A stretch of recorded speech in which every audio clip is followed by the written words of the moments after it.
G'day everyone. Welcome to the Outback Packers podcast, the podcast where two mates from across the world have a yarn talking Packers football and the green and gold. I'm Nick Gregory, joined by my co-host Joe Pearson. How are you today, Joe? Doing good. Weather's changing, getting a little bit colder, a little bit darker. But it's perfect football weather, and hey, it happens. I know you're in a different part of the world, so you're starting to warm up, aren't you? Yeah, we're just hitting hay fever season. It's been pretty brutal, if I'm quite honest, but we're getting through it, one sniffly day at a time, and every day we see a little bit more of the sun coming out. It's quite nice. Oh, I get you. The allergies around here are nuts because they're in the fields taking down the corn and the beans, and Yep. and the cold weather's bringing all the allergens back out. So I feel you, but whereas you're getting more of the sun, we're getting less of the sun, so I don't like that part. Yeah, well, yeah, we've just started to see the first flowers of the year. It's really nice walking to work and seeing all the nature kind of just starting to peek its head out. No, yeah, it's really, really lovely. I So, bet. Yeah, around here it's dying, so you're the lucky one right now. yeah, yeah. So, moving on from the weather report, how do we feel about this just past week, week three in the NFL? It's this trend of really unpredictable games is continuing, just even in the NFC. Um, yeah, I mean, look, I'm I've been looking at the other teams. You know, it's really hard this early in the season to figure out who else is going to be seriously in contention. And of course, you know, Aaron Rodgers, we always have a chance to A, get to the playoffs and B, win some games in the playoffs with him. But when we look at who else is going to be riding with the Packers, it seems like, in my opinion, kind of it's the Eagles and not a whole lot else. What do you think? Yeah, I completely agree. I mean, of course, you're going to have teams like the Vikings in there and maybe the Rams, but everybody else has been kind of looking pedestrian. But I think injuries have been hurting a lot of people too. I mean, in Dallas, when you're losing Dak, I'm trying to think off the top of my head where else has people have been losing. Uh, the Chargers with Herbert. Uh, we're going to talk And about a little Slater. bit later. Yeah, and Slater, and we're going to talk about it a little bit later. But New England losing Mac Jones. I mean, it is. There's a lot, but we're still early in the season. I think everybody's getting their footing and getting into a groove, and some interesting games are going to be coming up. Yeah, yeah, for sure. It's when people are dealing with these key injuries, I guess it is very tempting, and I'm guilty of this for sure, to kind of write off their season based on one injury. And look, even with our injuries last season, if you would have told us that we lost our starting left tackle, our backup left tackle, our center for half the season, our starting guard and right tackle for portions of the season, you know, that's a pretty pretty grim forecast for any Well, and then roster you in the got your NFL. starting outside linebacker, your starting cornerback. Yeah, Yep. injuries happen all over the place. It's just how you adjust to them, and some of these teams right now just aren't adjusting like they should. But you know, it is what it is. It's the NFL. I hate to put it so drastically, but adapt or die. Yeah, no, for sure. And I guess, especially along our O line, we've had the luxury of being able to really take advantage of that next man up mentality. You know, we have our left tackle position is really three man deep. You know, and just about every position on our O line, we have reliable backups. You know, and it's real luxury that sometimes I think we can really forget most of the league does not have. For the most part, and we can get into a little bit of the O line talk a little bit later because I've got some thoughts on the O Yeah. line. Yeah. Well, yeah. If we take a bit of a closer look into our own division, I mean, we see these teams that are competitive in their own spheres and perhaps a rung lower than the Packers, but these teams are still in contention for a wild card quite firmly, and we have the lonely Bears at the very bottom of the division. I feel in terms of skill and threat level, but the Lions and the Vikings still, I really think these are two teams that I don't think will be winning the division anytime soon. But in terms of wild card seeding and just getting into the playoffs, I think it's a very, very real possibility with the rest of the NFC looking the way it is. Yeah, with the rest of the NFC looking the way it is, I mean, the Lions, they had the game in hand against the Vikings, but just a last minute drive kind of killed them. You know, Justin Jefferson, he's going to kill anybody if Yeah. he's open. But I mean, they're looking good. I mean, even being led by Goff, they're buying into the Dan Campbell, you know, uh, his way. They're really buying into it, and you know, they've got stuff that I think we talked about this last time. The Packers have veterans, but they don't have veteran leadership. And I Yeah. think there's some guys that are on the Lions that are helping him with that. I mean, specifically I'm talking about Jamal Williams. He's Yeah. such a I mean, charismatic person that how do you not want to put yourself up with him? I mean, I was kind of disappointed that they flagged him for his touchdown celebration, which I thought was really weird because he really didn't do anything outside of the normal of what he does. And I guess you can get away with two thrusts, but not three. And but I don't see that with the Packers. I mean, really, even on defense, when there was a turn, it seemed like last year and the year before when there was a turnover, you'd see the whole defense run to like the end zone and do like a group celebration. I Yeah. haven't really been seeing that much lately. Now, granted, there hasn't been a lot of turnovers or anything like that, but uh, it just you don't see the fire out of these guys, and I don't know if where that needs to step up at. Is that a coaching thing that needs to get set them on fire, or is that the players that need to get together and say, hey, this is who we need to go to. This is what we need to be doing. Let's get some things working here. Yeah, yeah, and I'll preface this by saying the Packers are still comfortably the best in the division, in my opinion, and they're still a very, very good football team. But yeah, I mean, there is something to be said about buy-in and culture, and you know, those are the things. Those small, incremental, seemingly small differences can really be quite big and impactful by the end of the season. And when things get tough, when players are going down, and you're in these like slugfest games where it can be decided by a like 3 or 4 points. Those things can kind of keep you going, keep you pushing, and as we'll get into later, you have like you said, keeping that energy. It's these are things that can separate the very best teams from the NFC Championship teams. You know what I mean? It's a hump that the Packers have kind of had to navigate and still haven't really done in the Matt LaFleur era. And it really surprises me because when LaFleur was hired, he really came in with like a high energy to him.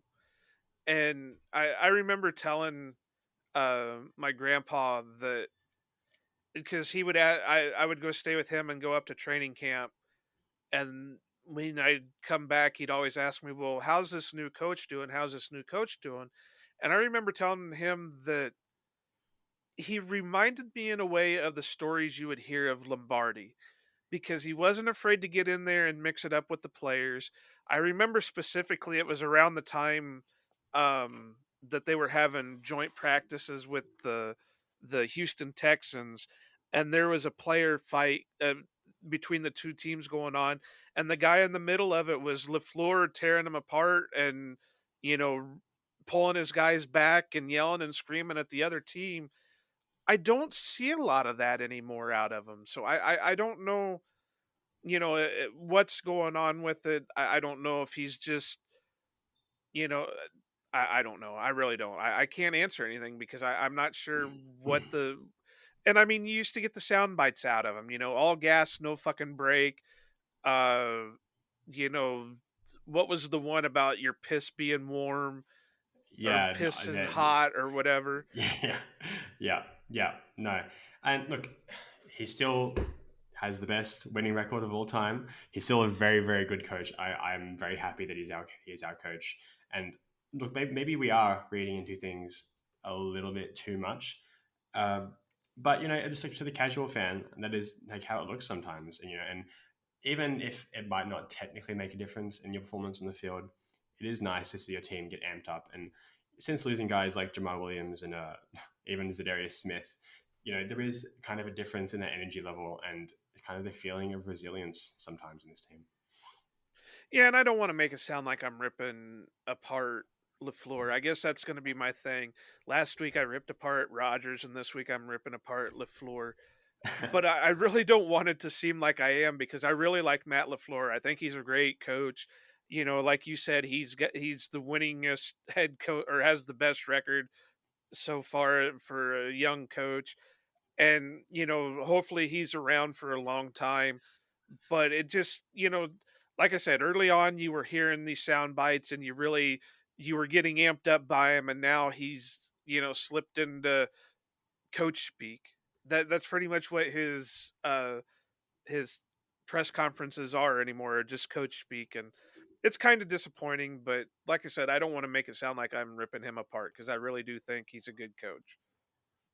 Yeah, yeah, for sure. And look, it's still very early in his career. This is the third year, so look, there's still plenty of future ahead, and it does look bright. So we'll see. And Fourth maybe year, fourth year, right? because Right, my bad. 2019 is when I think he got hired, right? Yes, yeah, my bad. Totally my bad. Okay. But yeah, moving on to the other conference, the AFC.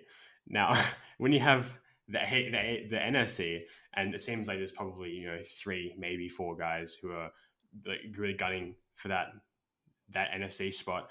In the AFC, it's almost totally wide open, man. I mean, you have the supercharged Bills, the Dolphins, the Ravens, the Bengals, and that's not even mentioning the Chiefs, who've been consistent, ever since that first Super Bowl appearance with Mahomes. And we'll see what happens, like we mentioned earlier, with Herbert's rib injury and Rashawn Slater out probably for the season. The Chargers maybe, but even so, this is a vicious, vicious conference, and I'm really, really interested to see how it goes. I've got two things about the Dolphins. I Here we think go. they're going to get in trouble, because I really am struggling with how Tua got cleared to go back in that game after the hit he took. And when he Right. got up and he was stumbling and wobbling and falling over, and they want to say it was, oh, well, it was because of his back injury. Well, I'm sorry. I currently have a back injury. I There is no way I'm going to wibble and wobble like he was doing, because I would be in too much pain by wibbling and wobbling like he was doing. He had some kind of head injury. Now, granted, they do run their concussion protocols. They are a little bit better about it than they used to be, but I still question how he was able to get cleared and get back in. It doesn't make sense to me. And number two, I'm just going to say it with two words: butt punt. And that's all I got to say about that. One of the greatest football players of my short lifetime. Honestly, I hope to see it again sometime. Really, the the butt punt play for the ages. That's That one that we'll just be talking about for a while. You've got the butt fumble, and now you got the butt punt. It just, yeah, it's something Yeah, else. and yeah, on that tour thing, yeah, I mean, I still find it funny that their justification was, oh, it was a back injury. Is that really that much better? If even if it say if it is solely the back injury, is it really that much better that he couldn't stand up and was wobbling all over the place because of his back? I don't feel like that's really a great alternative to the head injury. No, but at least it makes it sound better, because he's not getting, they're saying he's not having a concussion and he's not going to have brain damage and whatever. Screw the rest of his body as long as the brain's not injured. You know what I mean?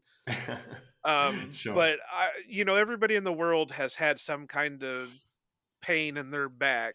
I mean, I'm sure even in your young life, you've had a moment where you've strained a Oh, muscle in definitely. your back, were you falling over and wibbling and walking, stumbling as you walked after you pulled a muscle in your back? Yeah, no, not quite.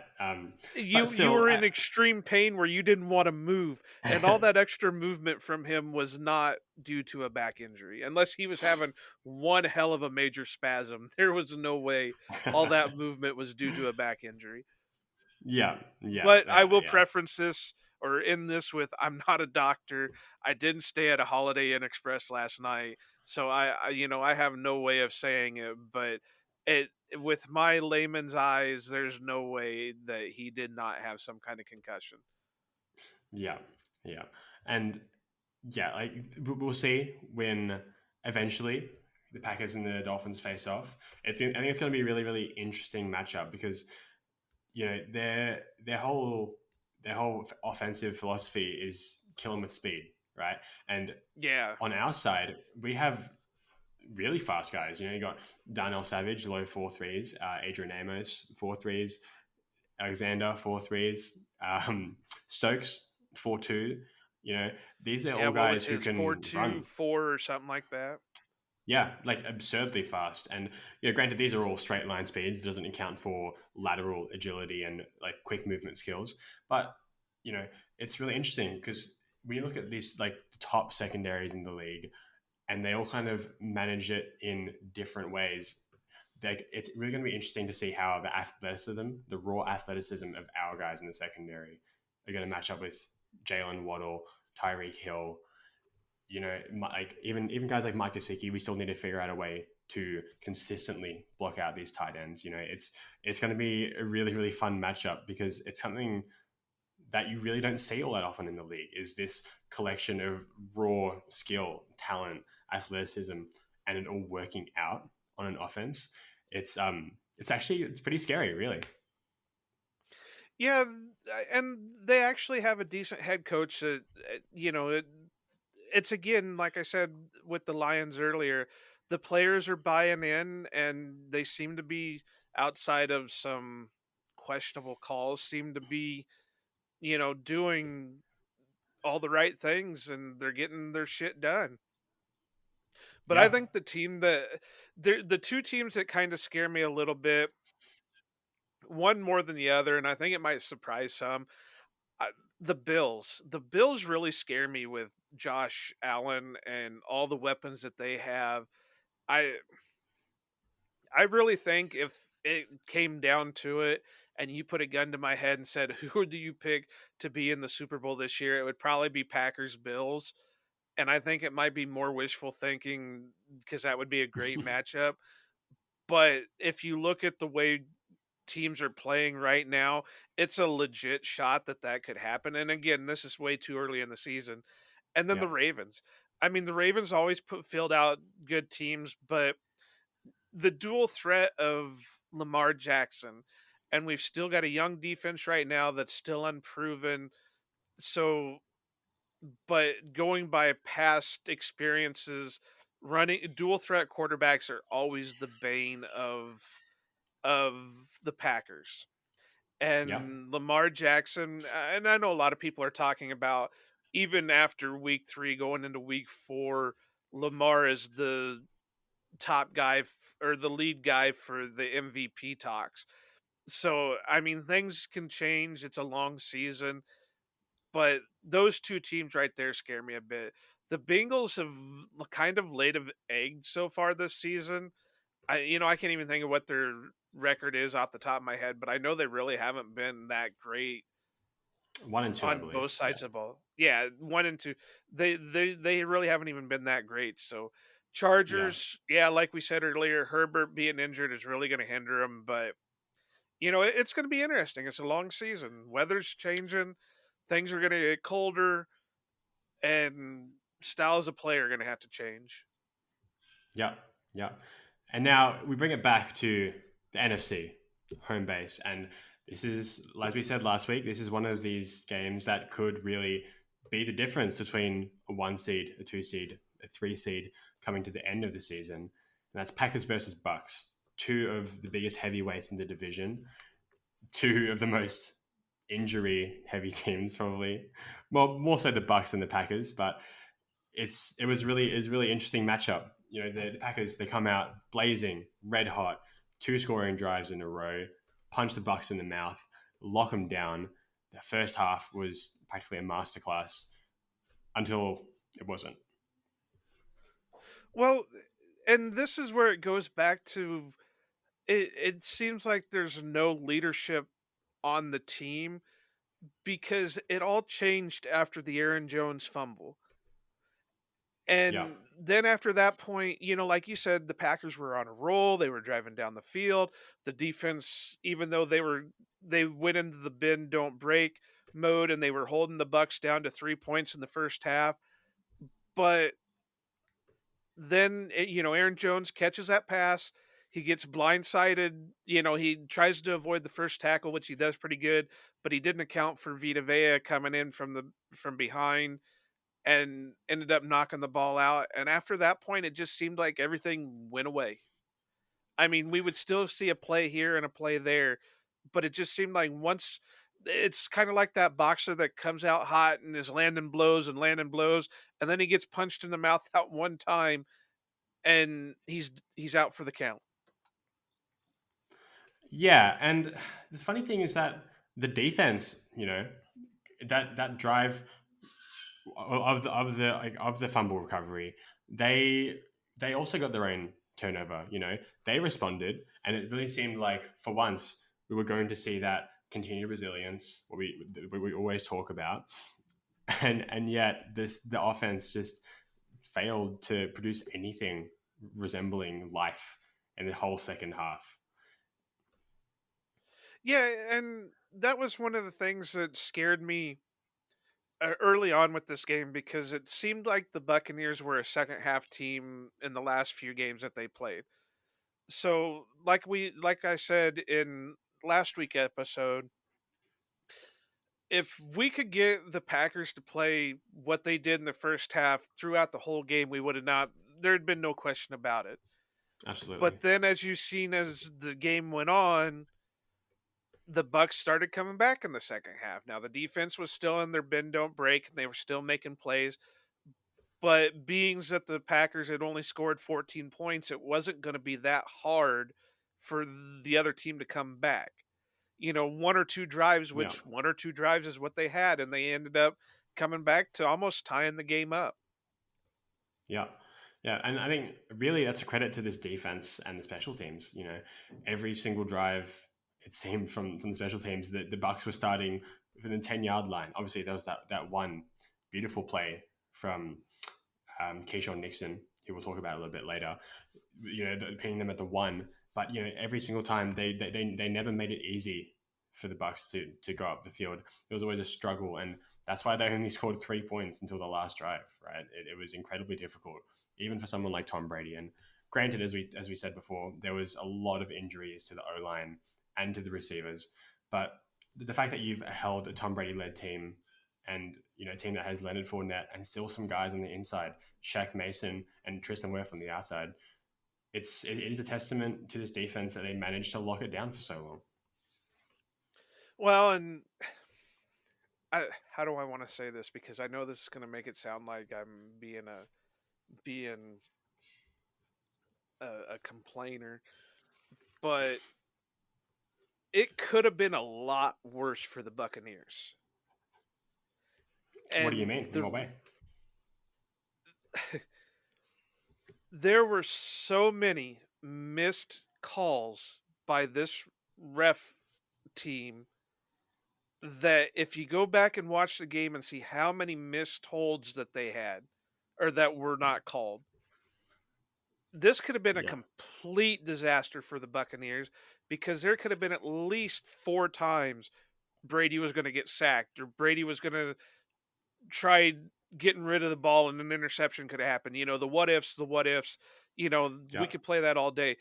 But there were at least four times that come into my head, maybe five, that were non-called holds, and they almost got to Brady. And even a couple of sacks that the Packers did have, they were being held, so they were still fighting through the holds to get to Brady and were managed to or able to get to him. And there were missed calls like hands to the face. There were some questionable calls, maybe that there was some pass interference that happened that wasn't getting called. I don't want to say that the refs were on Brady's side, but if you were a conspiracy theorist, it really was starting to look that way. Yeah, and I'm never the person that leans towards blaming the refs or like anything. And even if we had lost this game, I would still not blame the refs. But it's there's a point where it's just ridiculous that you have screen grabs of Jerron Reed, and he's literally being held back, defenders to his side and behind him by two offensive linemen to his side, just pulling him away, and it's blatant holding. And it seemed like just about every single snap, Rashawn Gary's being pulled or held. It's just like, at what point are we letting these guys play football? At what point is this just like blatantly disregarding the rules? Well, how many times did you also see, a guy's arm around Rashawn Gary's neck? Well, last time Yeah, I knew, headlocks were against the rules in the NFL. Or, Kenny Clark being, somebody's got a hand around his throat. Or, like you said, Jerron Reed. Or, that kind of stuff was getting ridiculous. Preston Smith was getting held throughout the game. Um, yeah, it's ridiculous. And then some of the other calls, like they didn't call it roughing the kicker, they called it running into the kicker during one of the Bucks punts. yeah, The totally guy was ridiculous. getting dragged and thrown into the kicker. Well, how do you Yeah, stop that? Tipa Naliai was getting grabbed by the shoulder pads and thrown into the kicker. There's no way to avoid the kicker when you're getting manhandled. So, yeah, I'm not one that completely blames refs on stuff, but this game definitely was not great. yeah, yeah. Well, moving on to more positive outcomes for this game. The big one we've been waiting for just about 2 years. Bakhtiari back on the line, and it was D69. he's back. It might have not been the return that everyone envisioned, but it was definitely a really good thing to see after so long separated from the football field. I think they did it in the perfect way. I wish they would have picked the Bears game to do it more in than in against the Buccaneers, but I think they really did it in the perfect way. They've swapped out series with him and Josh Nyman, and I think Rogers and LaFleur both said that they really didn't notice a beat being skipped by them rotating those guys in and out. So I think they really did it in a great way, being that Bakhtiari really hasn't played any snaps in so long and has had so much trouble with his knee, and still was able to get Yash out there to get some meaningful snaps for him too. So it's going to be interesting to see how they go forward. I know I've mentioned this to other people. I think the Patriots game would be another one that would be worthwhile to do another, have them rotate in and out. I would, and we can kind of talk about the O line right now. Like I was saying earlier, and I know this is going to hurt you because you've told me before that this is your guy, but I really think Royce Newman needs to be replaced. He did not. If you're one of those that follows PFF, which I'm not a real big believer of, he scored really low on his grade, and he was not great. And I just don't think going forward he's going to be one of your best options on the offensive line when you've got guys like Zach Tom and Rasheed Walker and what's the other guy they drafted this year? Um, Oh oh, god, he help was me one out! of my guys as well. Hold on. Oh Uh, god, I've totally forgotten his name because his name hasn't been called very often. no, and you Sean didn't see Ryan. him. Yeah, Sean Ryan. He didn't play great in preseason. I think that's why I was kind of forgetting about him. But you had those three God. guys drafted in this year, and we saw what Zach Tom is capable of. Rasheed Walker had a pretty good preseason. Sean Ryan was a little rough, but you know, if Newman isn't going to step up and be that guy, I think moving forward, you're going to have to find that guy to take over right guard. Now, I've seen a lot of talk recently well, obviously recently because the game was just a couple days ago, but maybe since Yash has been playing pretty solid, do you move him to right tackle and move Jenkins into right guard? Do you maybe try Yash at right guard? I don't think he's going to be that great of a guard. So, or do you allow Tom to take over the starting spot? That it's going to be interesting. And I think if it were me, Newman would be out and Tom would be in. You might as well just go with the young guy that showed that he can play a little bit and try it that way. And if it doesn't work, then you just go the next man up. Yeah, I am of the belief that Josh Nyman is one of the best swing tackles in the league. He's played fantastically. For someone who really is actually the third string tackle, pretty like pretty far and above what should be expected of him. But I think that if they were realistically considering putting him at right tackle at any point in the season, he would have already been there, or Elton would have already been at the left side, or I just don't think that it's a very wise move to give him a pretty difficult position change middle of the season and kind of shuffle the rest of their plans around based on that. A lot of guys around Packers Twitter have kind of theorized that Elton was going to be the right tackle of the future, even like 2 years ago, year and a half ago. So, and granted, that's not anything coming from the team, but I just don't think that I've seen some people saying this that Nyman would realistically be moved to right tackle this season because it's such a big adjustment. It's such a crucial position when they have even like Zach Tom is probably not as good of a player at left tackle, but he had played at right tackle earlier in the season, the preseason, and looked alright. As you said, what I would do would I would slot Zach Tom in Royce Newman's place and keep Elton on the edge, just because as much as I am a believer in Royce Newman's potential, there is a point when you have to look at what's happening on the football field. And I don't think that he's been necessarily the worst right guard in the world, but he's he's not showing much progress on the mental side and picking up stunts. I think the team values how reliable and available he has been, but I am not seeing much of that kind of high end potential coming through in flashes, if at all. I agree. I really don't see. I mean, I'm not going to say he's complete trash, but as of right No, now, no. something's not clicking with him. And, you could really see the struggles in the run game. The Bears game, the run game was pretty good, but this past game, it really wasn't great. I also saw a stat earlier, and I don't know if it's true because I didn't follow it through, but supposedly the two back set that the Packers have been so high on hasn't really worked out in their favor too much. Uh, they've Yes. used it, what was it, 28 times, and they're only averaging like 3.0 yards per run or per play or whatever they said Yeah. it was. And I think part of that has to be with the O line. They're just not opening up the lanes like they should be, especially considering that LaFleur runs a more run heavy offense. Yeah, yeah. And Justice Mosqueda did a really great piece on that and an interview with Peter Bukowski yesterday. Um, yeah, it's funny because this is something that I think a lot of fans have been pushing for so long. Is this the pony package?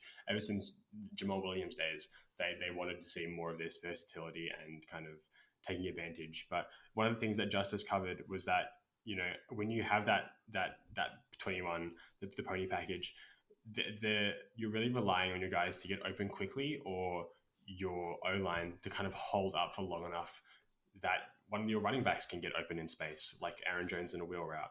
And it's the Packers don't have really the luxury of either of those things at the moment. And unless LaFleur kind of re-engineers the way he wants to do this, and even like sometimes it's a player like AJ Dillon not mentally seeing a gap, or it's just one small mistake, like John Runyon hearing the wrong call on a run play. Things like that can be all the difference in 1 or 2 yard gain and a 5 or 6 yard gain. These are the things that really impact you on a down to down basis, and something that they clearly want to be a staple in the offense is just really not working just yet. And we'll see how this goes continuing into the season. But yeah, I totally agree. And the run blocking is something that I was not super happy with in this game. Yeah, and who knows? I know Josh Myers went out of the game. Uh, I think he eventually came back in, but he uh, tweaked something, and they brought in Jake Hansen, which nobody's happy with Oh, the production of Jake Hansen. please no. But and if Jake has to play an extended time at center, are you going to want a revolving door at your right guard? I mean, you can't have two guys next to each other that can't open any holes for your backs or keep your quarterback clean. So the discussion is going to have to be had. Yeah, and the funny thing about that, I believe what was said today was that Myers was out with muscle cramps. So I don't believe that should be a long term issue. He didn't seem to be in all that much pain as well, which is really promising. But what's really interesting, actually, Owen Reese talked about this quite a lot leading into the draft, is that Zach Tom, who played tackle in college, projects to actually a really great center, like physically and play style wise. So don't be surprised if, for any reason, Jake Hansen, who should not even be seeing any snaps on a football field, or if Josh Myers is out, I wouldn't be surprised at all if Zach Tom is the guy that you see slot in as that emergency center. And don't be surprised if he does a really great job at it. You know what's funny, and we can move on to the next point, the next topic after this. But what's really funny is I always watch the draft every year, and when that pick happened, I swear when they announced Zach Tom's name, they said Zach Tom, center, Wake Forest. Yes. Yes.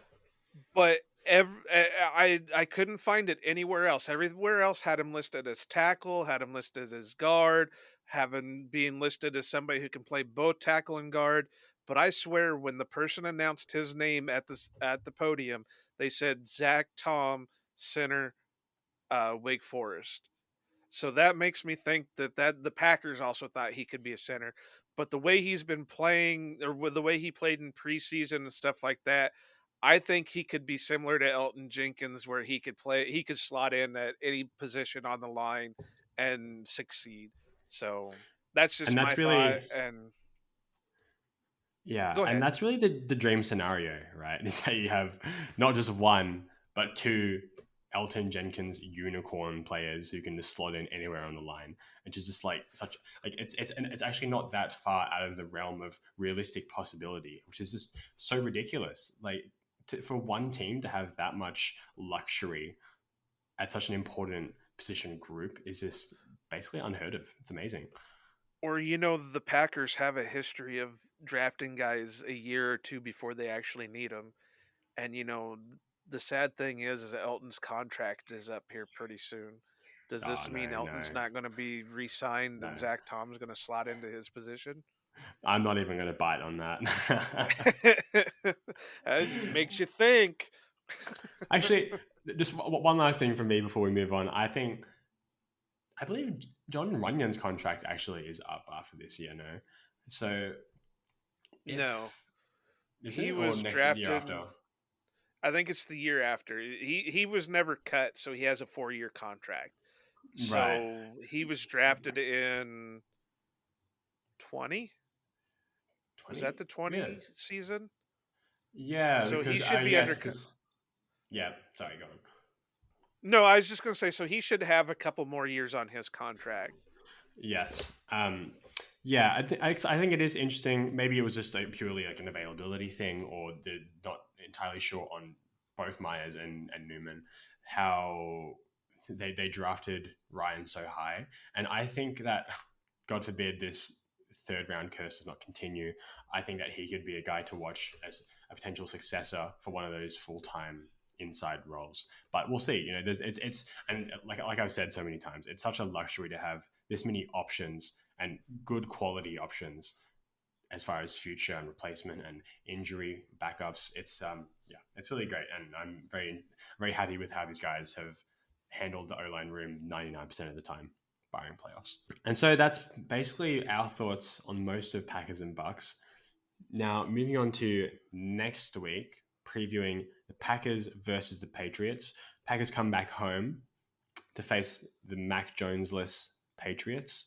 So we have Bill Belichick trying to grab one more victory on the road to matching that holy Matt LaFleur win percentage. He has 250 more games to go. Hopefully, he doesn't get this one here. This should be an interesting game because, like you said, Mac Jones is going to be out for a bit. I know they said he was going to go for a second opinion, but even if the second opinion says, "Oh, well, it's not that severe," I don't see any way he's going to play this coming week. It was his back. It was his back. Yeah, it was his back, or it was his thumb. It wasn't even his ankle. It was his thumb on his Yeah. non-throwing hand.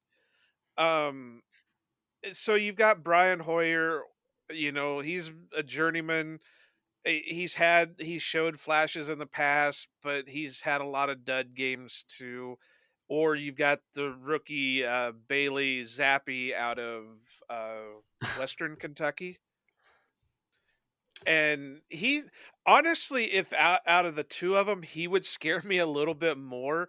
And it's not because he's this amazing quarterback, but he's a complete unknown right now, and the Packers seem to struggle when it comes to complete unknowns. Go back to the Ravens game last year, and you were prepping for Lamar Jackson, and oh yeah, we've got a plan and we can do it, and we didn't even go against Lamar Jackson. It was what's his name, Tyler Huntley, and Yes. just they almost beat us.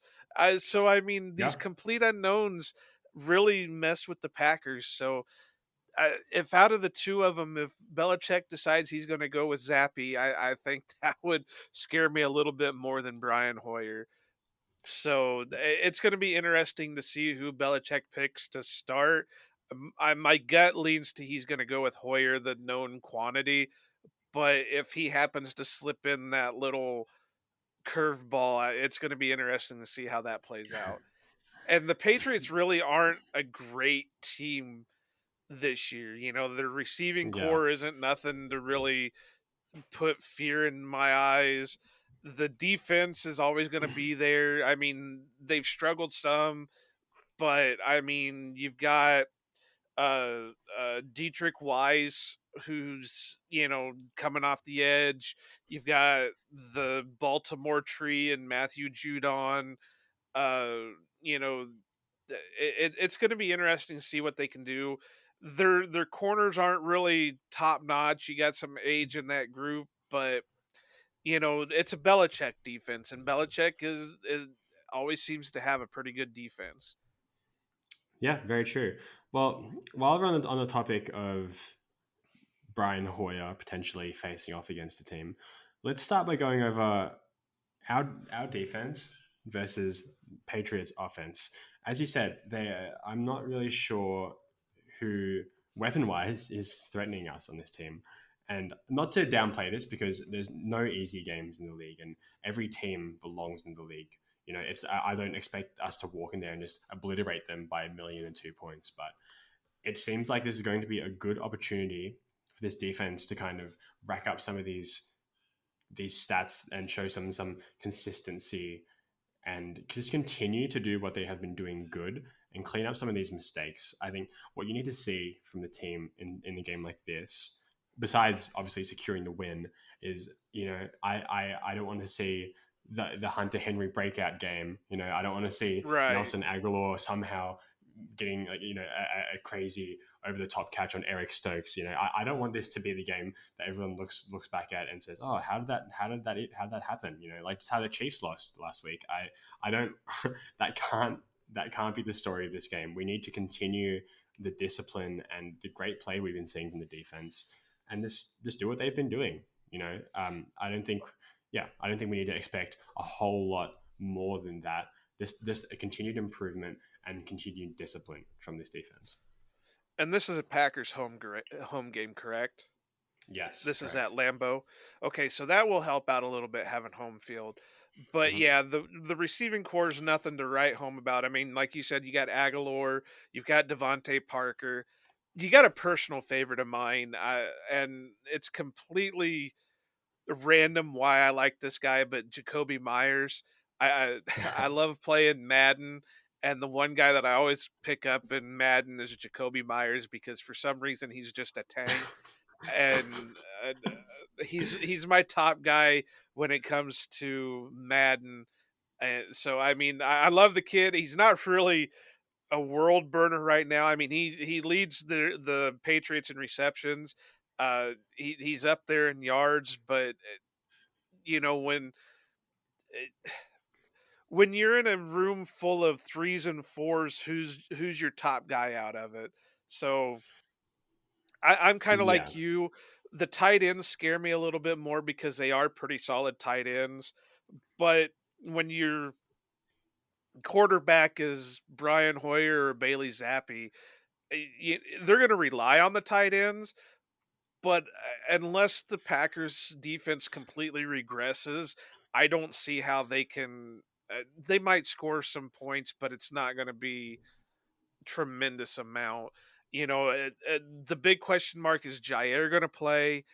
I know they said it was a groin injury he went out of the Tampa Bay game with, but he was. mm, They said that it didn't seem to be bothering him in the locker room afterwards.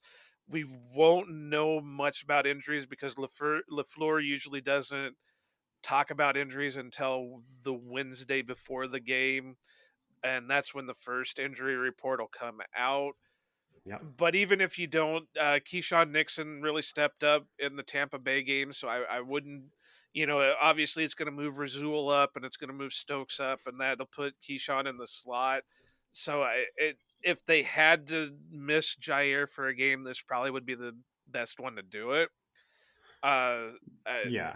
Quay Walker, uh, he's going to need to step up because he's probably going to be the guy guarding the tight ends. The same with Devondre, but really their offensive line really hasn't been tremendous. They've given up 5 sacks so far this year. So the pass rush has got to get home. Do you dial up the blitz? Do you just continue rushing four? If it were me personally, I think I would dial the blitz up, being that you don't have Mac Jones back there. You have a backup or a third stringer if by chance. So I would dial Yep. up the pressures. I would probably play a little bit more man than zone, which I know I've been pounding the table for it. And the zone really has been struggling a lot lately. I would dial up the man, send, a ton of guys pressure wise, and just dare them to throw and then pick off their mistakes. So, yeah, I don't want to say this is going to be a win and start looking forward, looking ahead because the NFL is going to NFL. Hmm. The Packers could come out and be flatter than flat, but this should be a winnable game. Yeah. And actually, you know who I'm looking at this Patriots roster, you know who I'm glad isn't on for their revenge game? Ty Montgomery. He actually scored a touchdown for them earlier this season. And I didn't realize he was playing on the Patriots. He's listed as a wide receiver, funnily enough. Ty Montgomery, world famous receiver. Well, Um, he so was drafted as a receiver. It just was McCarthy that seemed to think he should be a running back. But Yeah, well, it's just funny because the Saints also employed him as that kind of hybrid role, I believe. But yeah, and like the Patriots they even have Tyquan Thornton out, who was kind of that vertical element, kind of even in the same vein as someone like Christian Watson. Even if they're not directly getting the ball, you still have to respect that speed. And the guys they have now, uh, I'm not sure who is really doing filling in for that role. You have Aguilar, Jacoby Myers, who's kind of a little bit, like got a little bit of Parker, juice. Like, Parker was supposed to be always be the speed guy. but he's not really that fast though. I mean, theoretically, possibly, but He's always been kind of that big possession guy, right? Well, I think that's because of injuries, but I think if I remember right, coming out of college, he was supposed to be that speed type guy. There's another one on the team that seems to be getting overlooked right now by everybody, and I've even seen rumors that he could be a potential trade, and that's Kendrick Bourne. He's a reliable type guy, and Yeah, could be that safety valve for whoever's starting for the Patriots. yeah, and this is a great opportunity for this team to really knuckle down that too high look, and get Quay involved, get get some blitz action from these guys. That's like we saw more of that last week, which was really great. But this week, there's no Leonard Fournette to stop Quay Walker from destroying your quarterback. So I really want to see that from Joe Barry. Like let him loose, and theoretically, this should be a game in which you can kind of afford to take a little bit more risks and see what you guys can do. And obviously, don't go stupid and just engage eight every play. But this is a great opportunity to just test out the limits of these guys' capabilities. And the worst case scenario, you should be able to make up for it with your offense. This is I think, yeah, it's a great opportunity for these guys to kind of improve, show what they can do, and take advantage of theoretically not as challenging matchup. Right, and that's why I said I think this is the game that you stop playing such zone heavy, go into your man to man, send five guys, maybe send a safety off the edge, you know, work some schemes up and see what you can do, because this theoretically should be an easy win. But like I said, the NFL is going to NFL, and the Packers are going to Yeah, Packer, and who knows what can happen. yeah, So yeah. And now moving on to the other side of the ball, Aaron Rodgers versus Bill Belichick. Ooh, scary. Um, what are your thoughts on this side of the ball? We're coming off a game where we struggled quite a bit. We lost a bit of confidence. How do you want to see the offense bounce back? I, I think it's going to be similar to what I said last week. I want to see a full game out of them. Hopefully, there's not going to be that punch in the mouth by the Patriots, and the Packers can continue their intensity throughout the game. I really do think that they do have some secondary help, and they do have some guys that are going to rush the quarterback. But I would really like to see this be the game that Rodgers starts throwing to targets, get Dobbs a little bit more involved, maybe a Mm-hmm. little bit of Winfrey if he's activated. Hell, why not get Amari Rogers into it? You know, do some end arounds, do some pitches to him, do the touch passes with him. uh you know let's see some of that happen. I don't know what Watson's availability is going to be. I don't know what is it, he's got a hamstring injury. you know don't know how serious. Is it just a tweak? Is he going to be able to play? Do they want to rest him another week? If he plays, I'd like to see him get a little bit more involved and see him get some uh I guess you could say quality time with Rodgers, and getting some trust build with him. Uh, I just want to see a complete game. I don't want to see a half a game again. I want to see a complete game from this offense. Run the ball, Yeah, throw the ball. Get some trust built, so when we get into some rougher games, we don't have the, oh well, we're only going to score 14 points, so the defense has to pitch a shutout. yeah, yeah. And this matchup, I think, is a good opportunity for us to take some shots and hopefully finally hit, if he's in, hit one of those Christian Watson deep shots. And even aside from that, we have Romeo Dobbs who can work the underneath, and it's a good opportunity just to get some more time with these rookies. Like just as I said for the defense, you get these guys more involved, get them some easy touches, and just take advantage of an older secondary and some guys who perhaps you don't feel as scared by it as as and like even just running on them. I'd like to see them run the ball a little bit better than they did last week. I think that was quite a big reason why they struggled to hold on to that lead as strongly as they should have. Is just poor run blocking. And if we kind of because there are they have some strong interior players, Christian Barmore and Lawrence Guy, former Packer legend. This like you want to see continued teamwork and improvement. Just as I said, continued improvement in the trenches, right? And whether that's Royce Newman in the right guard spot or Elton Jenkins still kind of getting his feet under him, or maybe even Bakhtiari plays a full game against Matthew Judon, who is one of the premier pass rushers in the league. Based on Bakhtiari's comments and Matt LaFleur's comments after the game, I would not be surprised at all if this is the time when Bakhtiari plays a full game.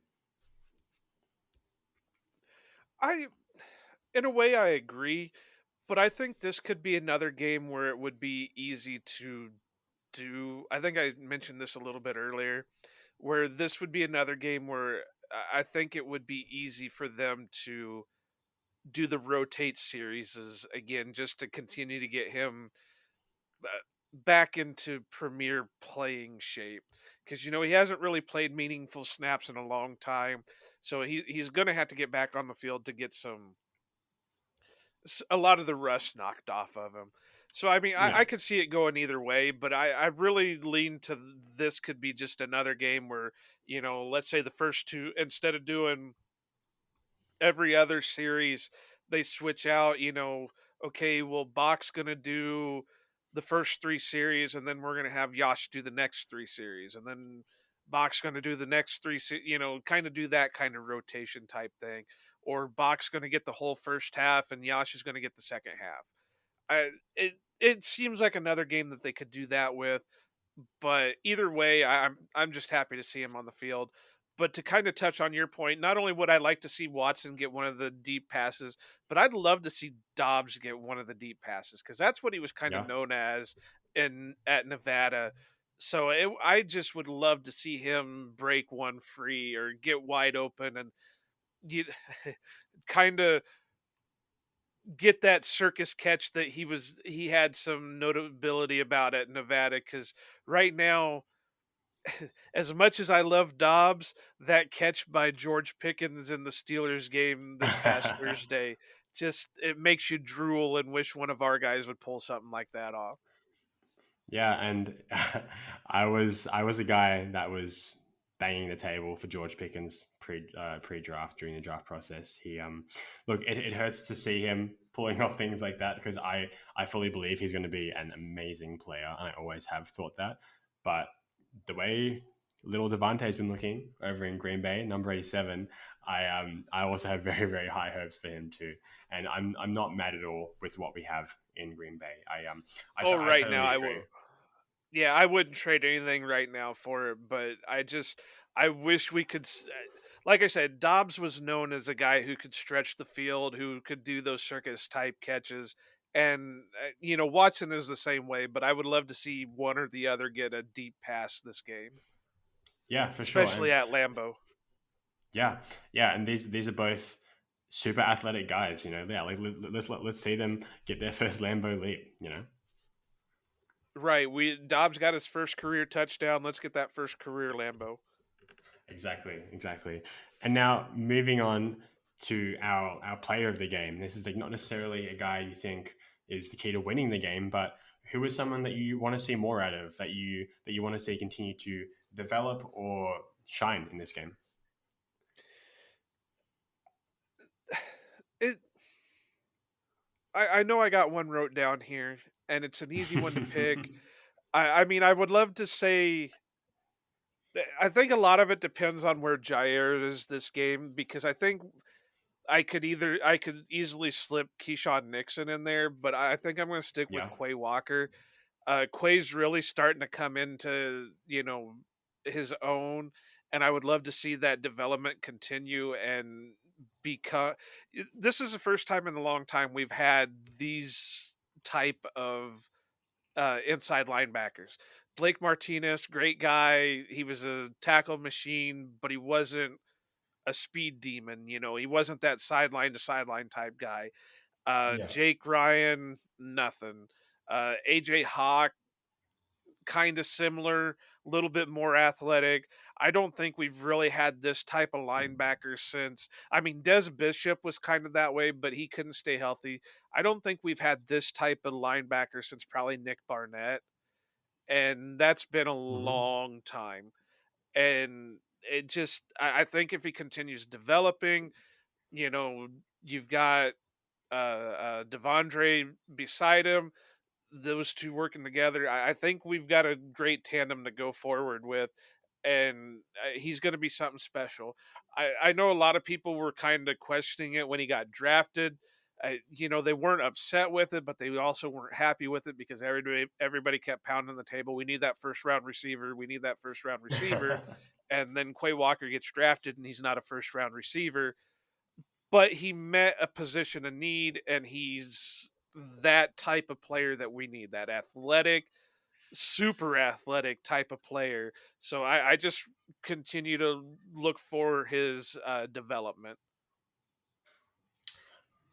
Wrong Georgia player in the first round. Yeah, yeah. No, I am stoked, no pun intended, with all the Georgia players we have drafted in the past 2 years, and I think that Quay Walker is going to continue kind of a lot of the potential and stuff he had shown in college.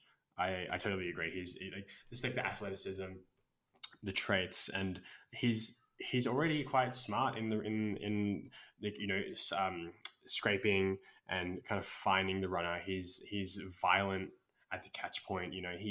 He's really an injection of energy and life into this defense, and it's something that's very welcome considering how rough and shaky our rush defense has been at times. And he's a Yeah, thumper. He's not afraid to lay a hit if he has to. every single hit you can hear all the Yeah. way from up in the stands, all the way from my TV in Australia. I can hear those hits, man. It's crazy, and I It love to see it. it's yeah, it's crazy, and like I said, we haven't had this type of guy in a long time, so it Yeah, I it's great to see. Um, and yeah, it's crazy to think that right now we've got three Georgia guys on the roster because it's kind of like a complete flip from what the draft strategy used to be. And I know there's some guys on the Georgia team right now that would probably fit perfect with the Packers in the next draft, but that's a long way away. So who do yeah. I you wouldn't. think? Who's your guy? Yeah, I think for me, it's an easy pick, and by now I'm sure you're sick of me talking about him. But I really, really just want to see Christian Watson. Hopefully, he comes back from that injury. I just want to see him show a bit more. I think this is, like I said, a time for him to build a rapport with Rogers and Rogers to trust him. I think even now in his first year, I loved MVS, and I think that Watson is basically already an MVS equivalent, at the very least as a decoy. Perhaps not in production point, but as a decoy and his weight on the field as a speed piece, I think that Watson is he can basically already do what MVS did, and hopefully this Drop a lot of time, balls. low flow. I'm sorry. That's low hanging fruit. But I think hopefully at least this time, maybe Rogers can actually like get some of those balls accurately to him. Yeah, like how many times did we see MVS wide open in the field and Rogers just straight up just misses him or this poorly thrown ball? I think Yeah, yeah. I think yeah, like it's part of it is the scheme and like the trust from both Matt LaFleur and Rogers, but I just think as someone who is this word is doing a lot of carrying in the sentence, but is someone who's brimming with raw potential. It's just you want to start to slowly but surely just unlock some of that, get him involved in the system, give him some confidence, make other teams respect him and understand that yeah, this guy is here. This guy can go from 0 to 24, 23 miles per hour in 2 seconds. If you don't respect him, he's going to score a touchdown every time. You once you have that kind of respect and the weight and people know about it, you can do so much more for the rest of your offense. And that's kind of like what we did with Devontae a lot of the time. Even if he wasn't getting the ball, which happened probably like 50% of the time, teams still respected what he did on the field, and they would still shade, the safety towards him just in case, just in case he breaks off the lid and gets a touchdown. And that's what I think Watson can do for us, even within the next, half season worth. I think he can already fill in that role and show that value as just as a decoy and a speed piece. Yeah, I agree. I mean, Watson definitely wasn't on the top of my list for guys to be drafted. I had my concerns with him, but it is what it is. And now that he's on the team, I look forward to what he can bring. And like you said, he is that speed demon. I just hope that they work on his hands a little bit better, and because that I know it was just one time, but just seeing the ball go through his hands in Minnesota, it even deflated me. So I look forward to seeing what he could do, and hopefully this game he gets to play and we can see him develop that chemistry with Rodgers and really live up to his potential. Yeah, and I kind of view him basically the same as like a Rashawn Gary type prospect at the position. Someone who again just has monstrous amounts of potential, but you're not really seeing a lot of it, and it's a bit of a gamble. But you're kind of banking on a young, athletic football player with a fantastic attitude and a willingness to learn, and you're banking on that to get them there. And this, just as it was with the Christian Watson pick, people hated the Rashawn Gary pick at the time, and Yeah, maybe I was wasn't one my of them. favorite, but yeah, I can imagine. Oh, I was not happy. Was not happy. I think there's audio of me out there saying how much I was not happy with that pick. But I have gladly ate crow over it, and I have done my apologies and everything else. So yeah, no, I understand what you're saying. and yeah, even though Gutekunst's third round history is not ideal, he hits just about every single pick in the first and second round. And I really think I trust this front office and this drafting crew enough that if they thought that Watson was worth a first round pick, I'm entirely happy to just lay my trust in them.